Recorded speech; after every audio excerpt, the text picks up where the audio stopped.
a cada uno de los que tras esta señal, tras esta red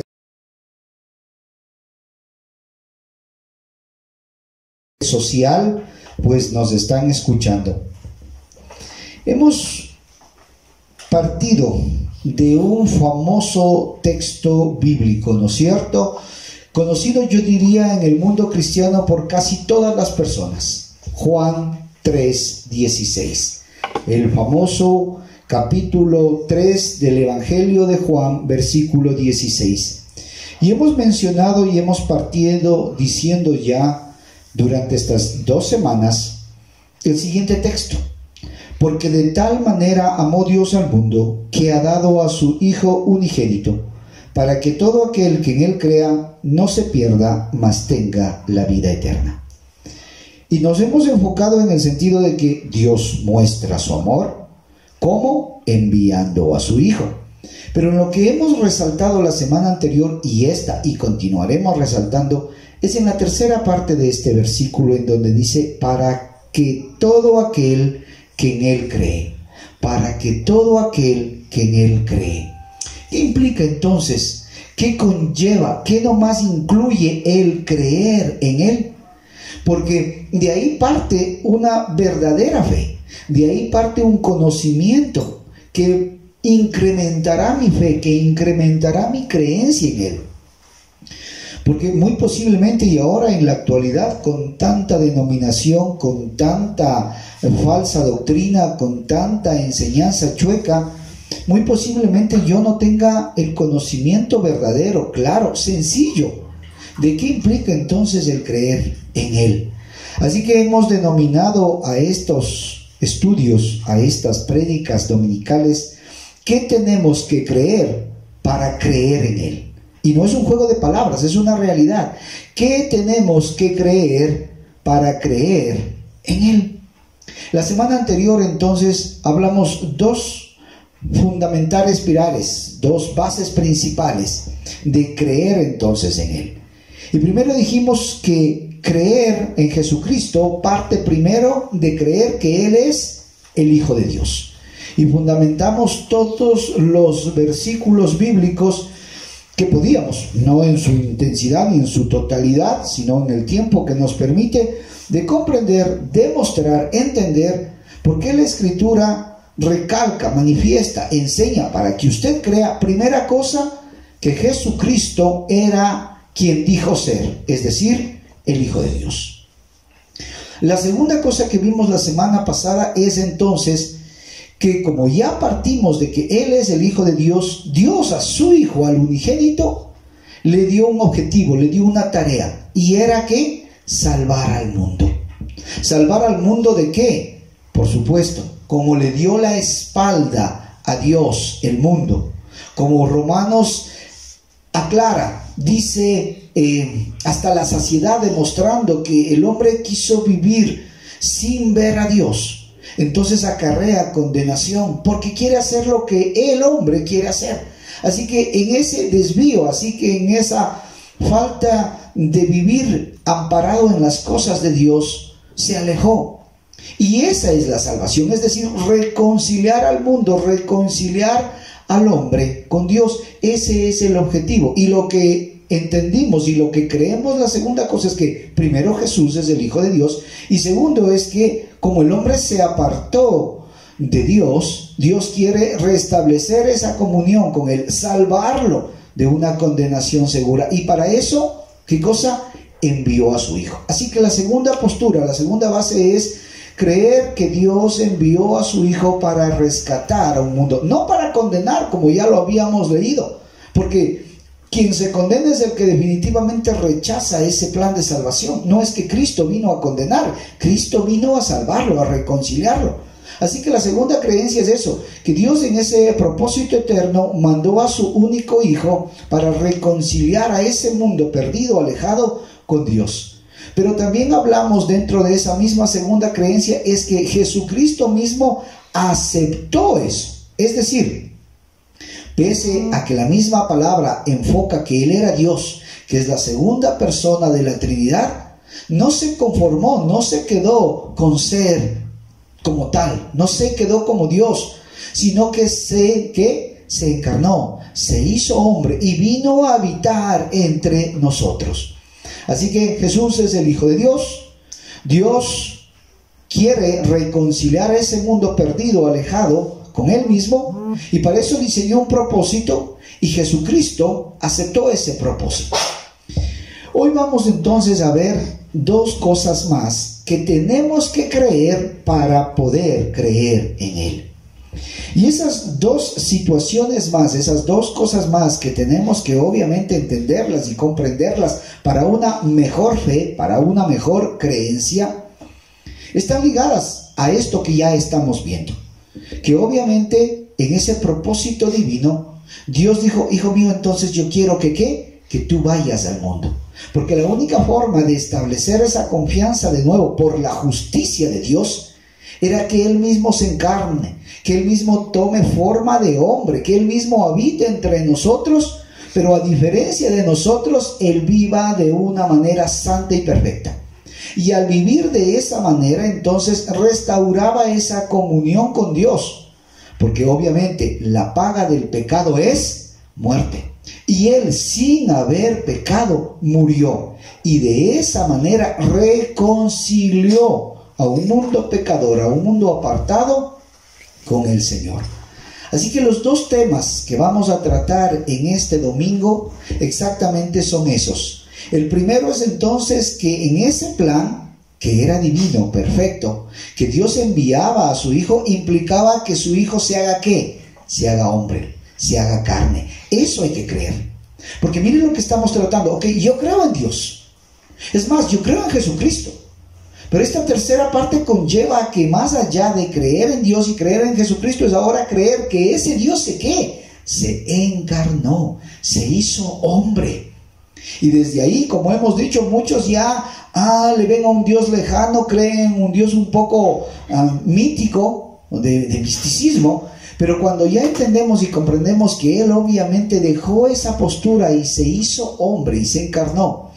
Y la cuarta cosa que vamos a ver, 2 la semana anterior y 2 en esta, es que entonces ese hombre que se encarnó vivió de una manera, ¿qué cosa? Santa. Porque si no vivía de una manera santa, si no vivía de una manera perfecta, entonces hubiese sido como otro hombre, común, normal. Pero entonces, ¿qué era? ¿Cuál era el hecho de haberle enviado si vivía de una manera normal, pecadora como los demás? Con errores, con aciertos, pero también con fallas. Pero esa es la diferencia. Cristo vivió de una perfecta manera, santa. Así que vamos a escudriñar la Escritura y yo te invito a que vayamos al libro de Juan, al mismo que estamos en 3:16, y solo regreses 2 capítulos. Así que vamos a Juan, capítulo 1, versículos del 1 al 14. Juan, capítulo 1, versículos del 1 al 14, y vamos a leer y vamos a escudriñar aquí la Escritura para poder comprender este tercer concepto, esto de creer en Jesús. ¿Y qué? Es que Dios mismo, la segunda persona de la Trinidad, se hizo hombre, se encarnó. La palabra de Dios la leemos en el nombre del Padre, del Hijo y del Espíritu Santo, y dice así: en el principio era el Verbo, y el Verbo era con Dios, y el Verbo era Dios. Este era en el principio con Dios. Todas las cosas por Él fueron hechas, y sin Él nada de lo que ha sido hecho fue hecho. En Él estaba la vida, y la vida era la luz de los hombres. La luz en las tinieblas resplandece, y las tinieblas no prevalecieron contra ella. Hubo un hombre enviado de Dios, el cual se llamaba Juan. Este vino por testimonio, para que diese testimonio de la luz, a fin de que todos creyesen por él. No era él la luz, sino para que diese testimonio de la luz. Aquella luz verdadera que alumbra a todo hombre venía a este mundo. En el mundo estaba, y el mundo por él fue hecho, pero el mundo no le conoció. A lo suyo vino, y los suyos no le recibieron. Mas a todos los que le recibieron, a los que creen en su nombre, les dio potestad de ser hechos hijos de Dios, los cuales no son engendrados de sangre, ni de voluntad de carne, ni de voluntad de varón, sino de Dios. Y aquel Verbo fue hecho carne, y habitó entre nosotros, y vimos su gloria, gloria como del unigénito del Padre, lleno de gracia y de verdad. Amén. Un texto bíblico también, yo creo, muchas veces discutido, tratado, leído, comentado. Pero ¿qué es fundamental, mi querido hermano? ¿Pero qué es fundamental, mi querido amigo, para poder creer en ese Jesucristo? Y como hemos llamado a esta serie de enseñanzas, creer en qué para poder creer en Él. Y entonces debemos comprender que hay que entender, hay que creer, hay que saber y hay que vivir de tal manera que yo acepte, que yo crea y que yo viva creyendo, viviendo que ese Dios se encarnó. Ese Dios se hizo hombre. Algunas versiones, en vez de decirle verbo, llaman aquí palabra. Pero tanto en la una o en la otra, ¿a quién se están refiriendo? A la esencia misma de Dios, porque a través de ese mismo Dios se hicieron todas las cosas. Entonces, ¿de quién está hablando aquí? De Jesucristo. En el principio era el Verbo, y el Verbo era con Dios, y el Verbo era Dios. Hay una postura teológica falsa de una secta que aquí traduce un Dios. Es decir, da la posibilidad a entender que Jesucristo era un Dios. Pero si hay un Dios, hay dos dioses, hay tres dioses. Pero cuando leemos originalmente y vamos al texto, en la realidad dice, y el Verbo, ¿qué cosa? Era Dios. Entonces nos limita, no hay más posibilidades, hay un solo Dios verdadero. Del capítulo 1 al capítulo 5, básicamente lo que se enseña aquí es que Jesucristo es Dios, es que Jesucristo es el mismo creador de todo, y en Él y por Él todas las cosas subsisten. Él es la luz, Él es la verdad, Él es en quien entonces todo fue creado. Mire lo que dice del 2 al 5. Este era en el principio con Dios.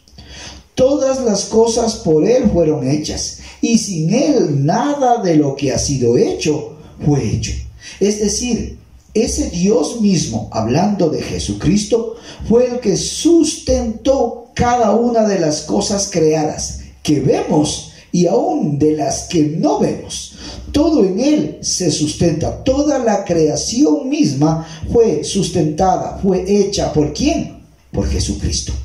Versículo 4 dice, en Él estaba la vida, y la vida era la luz de los hombres. Es decir, la razón misma de que nosotros podamos vivir estaba sustentada en el mismo Jesucristo, que había, como vimos la semana anterior, dejado su trono, dejado su razón, dejado su esencia de Dios para encarnarse por amor, para salvar a un mundo que se había descarriado, para salvar a un mundo que se había perdido. Por supuesto, la lucha entre el bien y el mal es de siempre, es épico, es de toda la vida. Por eso es que el 5 dice, la luz, dice, en las tinieblas resplandece, y las tinieblas no prevalecieron contra ella. El diablo, Satanás, el enemigo, nunca ha querido entonces que ese resplandor de luz pueda venir a este mundo, porque mientras más oscuridad haya, mientras más usted viva en oscuridad, mientras su mente y su corazón estén llenos de oscuridad, no puede resplandecer la luz. Sin embargo, por más oscuridad, la luz siempre va a resplandecer. Usted enciérrese en un cuarto totalmente oscuro en la noche, cierre ventanas, cortinas, puertas, ponga todo y prenda una luz, encienda una linterna, encienda su celular, se aclara. Por más densa oscuridad que haya, se aclara. Eso es lo que está diciendo la palabra. El momento que llega entonces Jesús a este mundo, ¿vino a qué? A iluminar el mundo. Pero no bastaba con que en forma general entre en el mundo, sino que también sea entonces ¿en dónde iluminado? En la vida de cada persona, en la vida de cada ser humano. La luz en las tinieblas resplandece y las tinieblas no prevalecieron contra ella. Del 1 al 5 nos está entonces narrando, enfocando quién era Jesucristo, y dice: Él es Dios, y en Él y por Él todas las cosas han sido hechas. En Él y por Él todo subsiste. Del versículo 6 al 8, Juan nos narra aquí que hubo otra persona que se anticipó a su venida para naturalmente decirle al mundo: aquí viene, prepárense. Y está hablando de Juan el Bautista. Por lo tanto, dice del versículo 6 al 8, hubo un hombre enviado de Dios, el cual se llamaba Juan. Y no está hablando, y usted lo sabe, del apóstol Juan, está hablando de Juan el Bautista. Este vino por testimonio, para que diese testimonio de la luz, a fin de que todos creyesen por él. No era él la luz, sino para que diese testimonio de la luz. Es decir, en este caso se adelanta este siervo de Dios, se adelanta este hombre a decir: miren, tras mío, en poco tiempo, ya viene, ya llega alguien quien es la luz del mundo. Preparen sus corazones. Por eso es que Juan comienza a predicar: el reino de los cielos se ha acercado, arrepiéntanse. Cosa que por supuesto cuando Cristo viene la ratifica, porque lo que presenta es el evangelio, es decir, la buena noticia de que el reino de los cielos ha llegado. Pero para poder entrar en ese reino es necesario, ¿qué dice? Arrepentirse y creer en él. Juan entonces se adelanta y dice: mire mundo, mira Israel, mira, escucha toda persona de este mundo que está por llegar, que está por venir, la luz del mundo, la esencia del mundo, el mundo mismo como lo vemos y como subsiste. Viene el que creó ese mundo. Versículos 9 y 10. Comenzamos ya entonces a profundizar lo que el día de hoy queremos entender. ¿Qué habíamos dicho? Y perdón que recalque, pero es para que quede claro. Primera cosa, Jesús es el Hijo de Dios. Lo vimos la semana anterior. Segunda cosa, como el hombre se apartó de Dios, Dios mismo diseñó un plan para rescatar ese mundo. Y en ese propósito y en ese plan envió a su Hijo. Y Él aceptó de buena manera venir a rescatar. Tercera cosa que estamos viendo el día de hoy entonces, para que eso sea realidad, para que ese propósito se cumpla: Cristo, la esencia de la vida, la luz que apaga toda oscuridad, vino a este mundo. Versículos 9 y 10 dice: aquella luz verdadera que alumbra a todo hombre venía a este mundo. Entonces eso es lo que estamos enseñando, para que podamos creer concretamente que Jesús vino, se encarnó, que Dios se encarnó, tomó forma de hombre y vino a este mundo.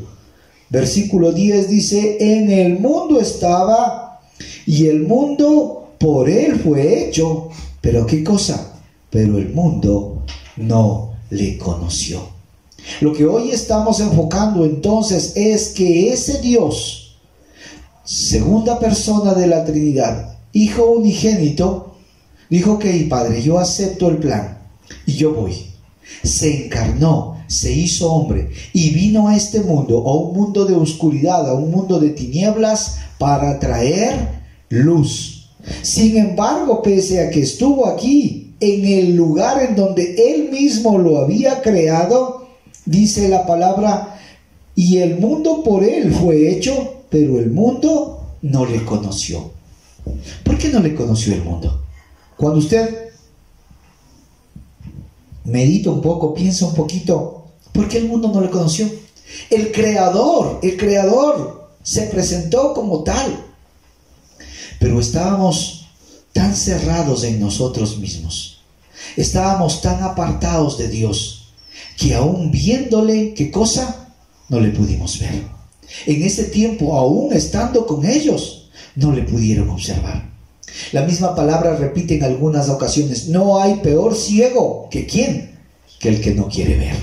No hay peor sordo que ¿qué? Que el que no quiere escuchar, que el que no quiere oír. Y eso es lo que narra aquí la palabra. Ese Dios todopoderoso, en cual todo había sido hecho y por él todo se mantenía, vino a la tierra.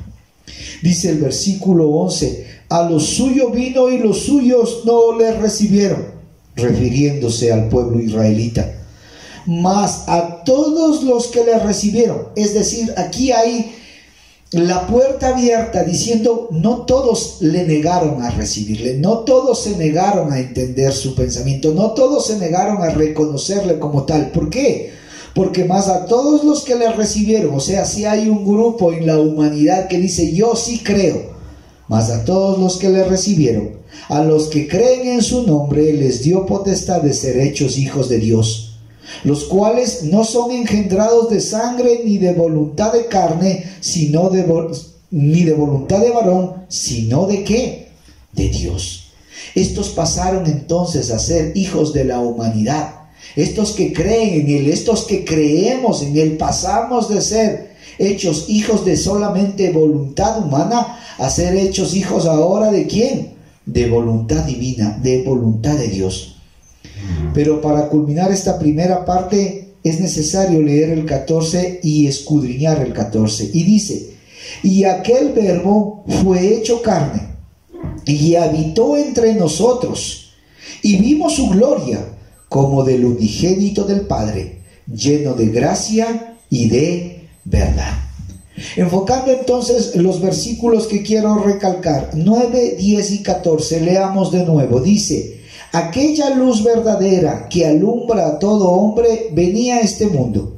El 10, en el mundo estaba, y el mundo por él fue hecho, pero el mundo no le conoció. 14, y aquel verbo fue hecho carne y habitó entre nosotros, y vimos su gloria, gloria como del unigénito del Padre, lleno de gracia y de verdad. En estos 3 versículos, mi querido hermano, lo que quiero enfocar y lo que quiero que usted comprenda es que su fe va a aumentar, por supuesto que sí, cuando usted crea entonces que Él tomó forma de hombre y se encarnó y vivió entre nosotros. El mismo, el creador, el que diseñó todo, vino a hacerse como nosotros para vivir como nosotros y de tal manera podernos reconciliar. ¿Con quién? Con Dios Todopoderoso. Guardando las diferencias totalmente claras, pero para que usted me pueda entender, hay un programa en televisión, ¿no es cierto?, que demuestra, que habla que en ciertas corporaciones multinacionales grandes, en estas empresas, en estas industrias grandes, algunas ocasiones, para ver cómo en la realidad laboran los empleados, cuáles son buenos, cuáles son malos, cuáles en la realidad están cumpliendo la norma o cuáles solo están robando el tiempo, el trabajo, uno de los altos gerentes, uno de los altos accionistas, o por no decir en algunos casos los mismos dueños, se disfrazan, toman forma de un empleado normal, cambian su rostro si son muy conocidos, se dejan la barba, utilizan lentes y una serie de cosas con un propósito: estar entre los empleados. Y obviamente conociendo con ellos, aportando con ellos, se presentan como uno normal, común y silvestre. Y es más, en algunos casos se presentan como aprendices, para que les enseñen obviamente a qué, a saber la rutina del trabajo.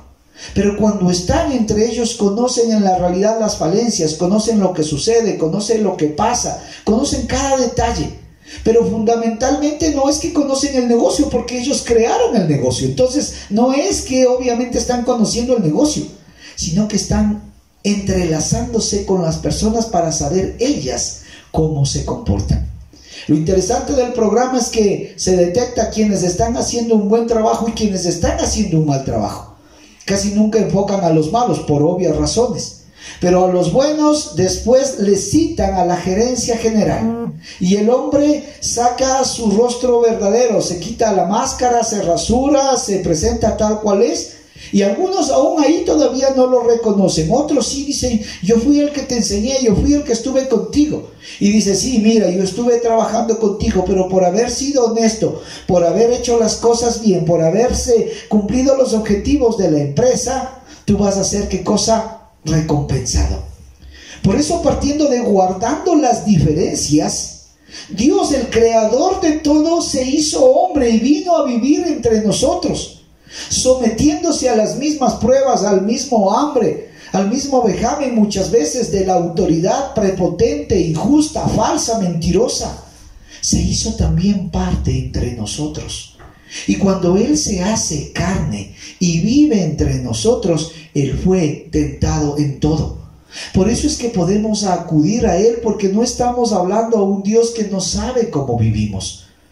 Cuando alguien está pasando alguna prueba difícil, alguien se le acerca y muchas veces le dice, tranquilo, yo sé lo que estás pasando. Pero en la realidad muy pocas veces sabe lo que está pasando. Porque solo el que vive en esencia esa dificultad sabe lo que en la realidad su corazón, su situación, su crisis la está viviendo. Pero tenemos un Dios, en cambio, que sí vivió nuestras crisis, que sí fue traicionado. No solamente tú has sido traicionado o traicionada, no solamente tú te sientes desesperado solo, Él también vino, se encarnó y vivió la traición y vivió la soledad y sintió hambre y sintió frío. Por supuesto que era Dios, pero era ese Dios que se despojó de todo, que se hizo hombre y que vivió entre nosotros como uno de nosotros, el Creador. Cuando yo comparo con este ejemplo que hemos dicho de los hombres, imagínense si el dueño de la fábrica recibe algún insulto de otro. Él a lo mejor ese momento se calienta, se saca todo y dice, estás despedido, yo soy el dueño. Pero el Cristo con humildad aceptó que sea escupido, que sea pegado, que sea lacerado, que sea naturalmente dejado totalmente. Le dijeron, ¿y dónde vives? ¿Y qué tienes? Y dijo, mira, todos tienen aquí donde guarecerse, donde pasar la noche, donde vivir bien. Pero yo no. Imaginémonos eso, dice, aún los animales tienen cueva donde esconderse. Él se despojó de todo y vivió, ¿qué? La necesidad humana. Para, desde ese punto de vista, no es que no nos entiende, Él nos comprende totalmente. Así que cuando está solo, Él también estuvo solo. ¿Recuerdas en la cruz del Calvario? Padre, ¿por qué me has abandonado? Y no es que obviamente Dios lo abandonó, pero la culpa del pecado de este ser tan santo vivía entonces y veía la condición pecaminosa del ser humano.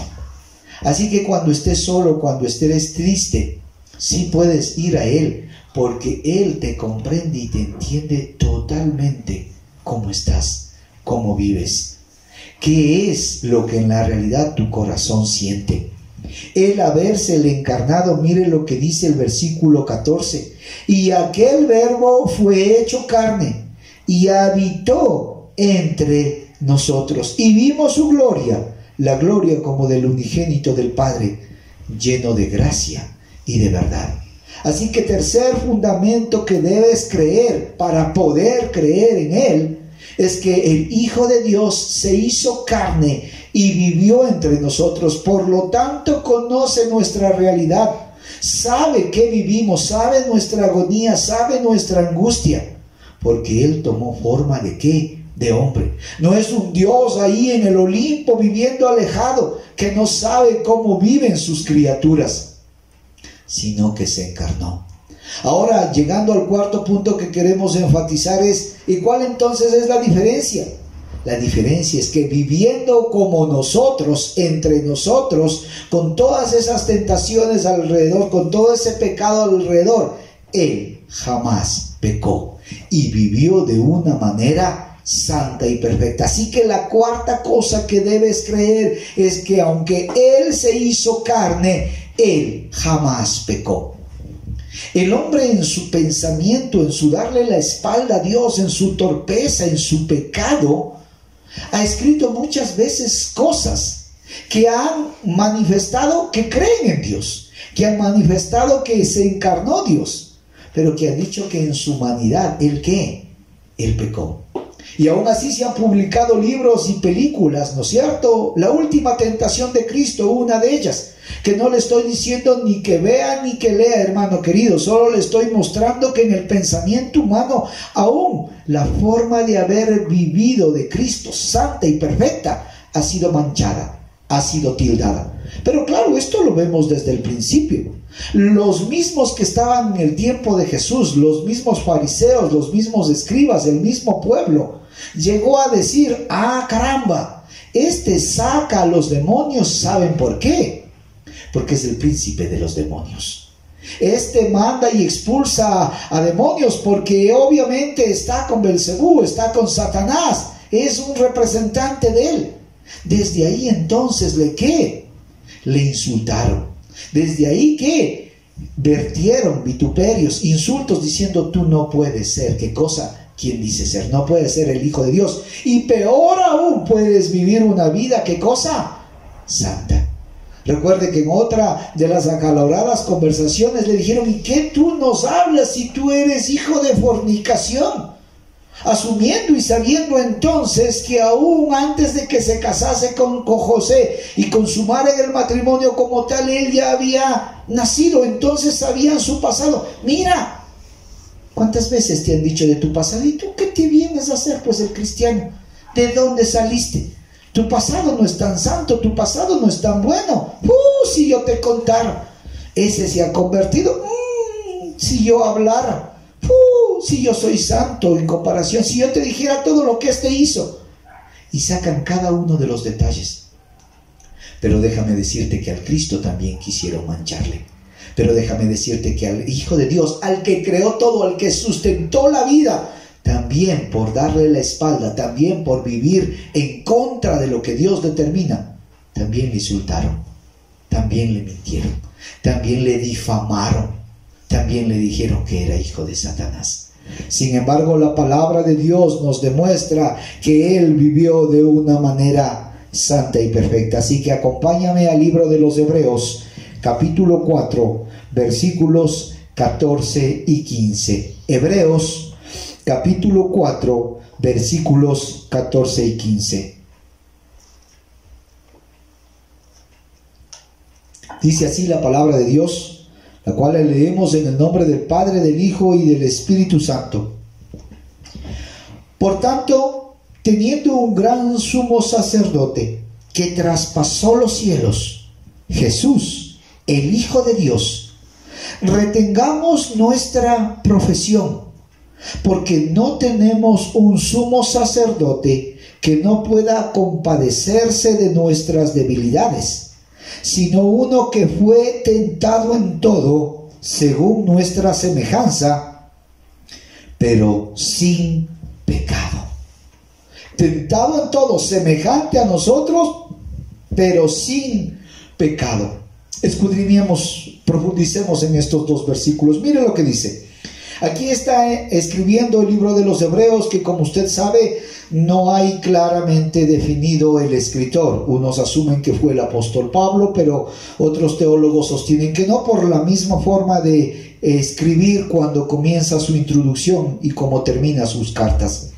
Pero más allá de quien escribió, el Espíritu Santo guió a esta escritura y dice así: por tanto, teniendo un gran sumo sacerdote. Recuerde que en el pueblo judío tenían los sacerdotes y estos a su vez un sumo sacerdote. Y este sumo sacerdote era el único encargado una vez al año de entrar al lugar santísimo. ¿A qué? A presentar expiación, es decir, a presentarse para que Dios pueda perdonar los pecados del pueblo. Pero cuando este sumo sacerdote no estaba intachable, no estaba bien, automáticamente que entraba a ese lugar caía muerto. ¿Por qué? Porque no era apto, no estaba bien.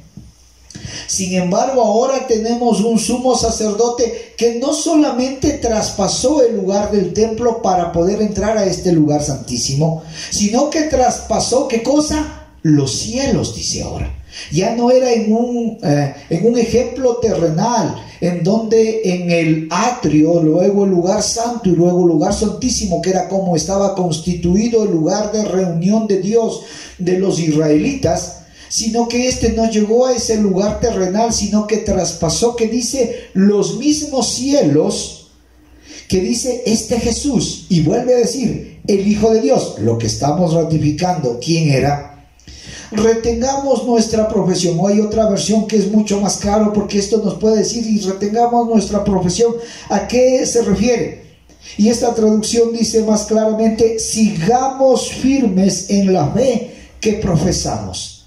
Es decir, si leyéramos estas dos versiones uniéndolas, diría, por tanto, teniendo un gran sumo sacerdote que traspasó los cielos, que llegó a los cielos, Jesús, el Hijo de Dios, sigamos firmes en la fe que profesamos. Mire, la carrera del cristiano va a tener justo esos momentos en donde quiere el diablo que no continúes, que no persigas, o que dice aquí que no retengas ¿qué? Tu fe. Por lo tanto, sigue firme, hermano, más allá de la pandemia, más allá del coronavirus, que en la realidad después de esta cosa, de esta plaga, tú debes salir fortalecido. Y definitivamente debe ser tu ¿qué? Tu fe. Porque si era el trabajo, ahí está, muchos lo han perdido. Si era la parte económica, ahí está, muchos han sido debilitados. Si era la parte familiar, y con todo respeto, muchos aún han perdido familiares. Entonces, ¿dónde está mi sustento? ¿Dónde está mi fortaleza? En tu fe. Tu fe es la que te va a sostener entonces, porque te has arrepentido y has creído que Jesús es el Hijo de Dios, que Jesús vino a este mundo, que Dios lo envió y Él aceptó venir, que Él se encarnó y tomó forma de hombre, que fue tentado, que vivió como nosotros también. Pero ¿qué también crees ahora? Que Él jamás pecó, que Él vivió una manera y de una vida santa, más allá de lo que puedan querer salpicarle, de más allá de lo que puedan querer decirle desde la misma vida cuando estuvo terrenalmente aquí, aún hasta ahora, queriendo manchar su vida santa. Dice, sigue firme entonces en la fe que tienes, en la fe que profesas. Versículo 15, porque no tenemos un sumo sacerdote que pueda compadecerse de nuestras debilidades. Dice, porque no tenemos un sumo sacerdote que no pueda compadecerse de nuestras debilidades. Lo que hemos dicho, ¿por qué puedes acercarte a Él y contarle todo y hablarle todo y abrir tu corazón y decirle aquí estoy tal cual como soy? Porque Él obviamente al haber vivido en este mundo vio la pecaminosidad del ser humano, vio sus debilidades, vio sus defectos, sintió, vio, pudo estar alrededor de todos ellos. Muchos de ellos, pese aún haberle visto, después todavía dudaban. Vemos a un Tomás, después de haber visto tantas cosas, diciendo, si yo no meto mi mano ahí en el costado donde traspasó su espada, y si mis dedos no entran ahí en donde dejaron huella los clavos, yo no creo. Así que conoce cuán débiles somos. Este sumo sacerdote ahora no solo traspasó un lugar terrestre, sino traspasó los cielos mismos. Conoce nuestras debilidades, las sabe. Pero a diferencia de nosotros, y esa es la cuarta cosa que debemos entender, el por qué creemos, es que Él vivió de una manera santa y perfecta. Por eso dice la palabra de Dios al final, ¿no es cierto?, del capítulo 15, sino uno que fue tentado en todo según nuestra semejanza. ¿Por qué? Porque estaba hecho hombre. El diablo le llegó, ¿tienes hambre? Que se convierta esto. ¿Quieres fama? Póstrate, adórame y te daré todo. ¿Quieres esto? ¿Y qué usó el diablo? Usó la misma palabra, pero tergiversada, ¿no es cierto? Si dices ser quien dices que eres, pero Dios, pero Cristo, pero el Espíritu Santo ahí, ¿no es cierto? En ese Cristo, en esa carnalidad humana, definitivamente mostró que era Dios, porque no pecó, porque no falló, sino que, como dice aquí, vivió, ¿qué cosa? Sin pecado. Aunque se hizo carne, aunque se hizo hombre, aunque fue humano, carne humana, Él no pecó. Y al no haber pecado entonces, y al no haber fallado, y al no haber cometido pecado, pudo presentarse entonces ante el Padre diciendo: yo viví como estos, pero no pequé y no fallé. Por supuesto que en el siguiente domingo entonces veremos la quinta verdad, y es que entonces ese santo, ese que no pecó, murió por nosotros, murió por los pecadores, pero eso hablaremos el próximo domingo. Hoy lo que quiero que quede claro es ¿qué cosa? Que Él se encarnó, ese Dios todopoderoso, esa segunda persona de la Trinidad, se hizo hombre. Y viviendo como hombre, teniendo obviamente alrededor toda esa presencia humana, toda esa naturaleza caída, Él no pecó y vivió santo y perfecto. Amén. ¿Crees eso? Si crees eso, entonces vas entendiendo, vas creyendo totalmente lo que implica en Juan 3:16 creer en Él. Hermano querido, en esta semana entonces que tú puedas fortalecer tu fe. Creíste que es el Hijo de Dios. Creíste que Dios lo envió y que Él aceptó venir. Creíste que Él tomó forma de hombre. Y creíste que en forma de hombre Él vivió de tal manera que nunca pecó. Entonces estás creyendo en lo que la palabra del Señor te muestra y te enseña. No podríamos terminar sin otra vez solamente hablar mención de esto. Cuando tú crees esto, entonces ya no eres un hijo solamente desde el concepto humano, no eres engendrado por padre y madre, sino cuando esto en la realidad, tu corazón, tu mente, tu voluntad se impacta de esa creencia, crees en eso, pues entonces pasas a ser ¿qué cosa? Hijo de Dios. Has nacido de nuevo. Y obviamente eso implica vivir conforme a ese nacimiento nuevo. Por lo tanto, me arrepiento de lo que de lo que he fallado, de lo que de lo que he pecado. Porque si no hay arrepentimiento, no hay una creencia verdadera. Los demonios creen y aún tiemblan. Pero ¿cuál es la diferencia? No se arrepintieron. Es por eso que el creer está ligado literalmente a que nos arrepintamos. Gracias por habernos acompañado en esta mañana. Gracias por haber seguido esta prédica.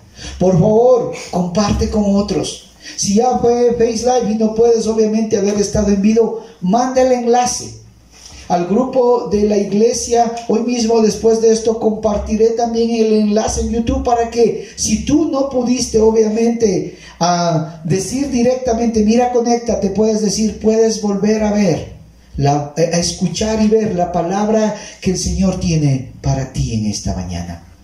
Que Dios te bendiga rica y abundantemente. Y no te olvides también, a las 11 continuamos con el ministerio de niños, no solamente para niños, sino también para los grandes que quieren, pueden y deben aprender palabra del Señor. Que el Señor te bendiga. Una linda semana. Cuídate, por favor, en el amor de Cristo. Que el Señor te bendiga. Amén.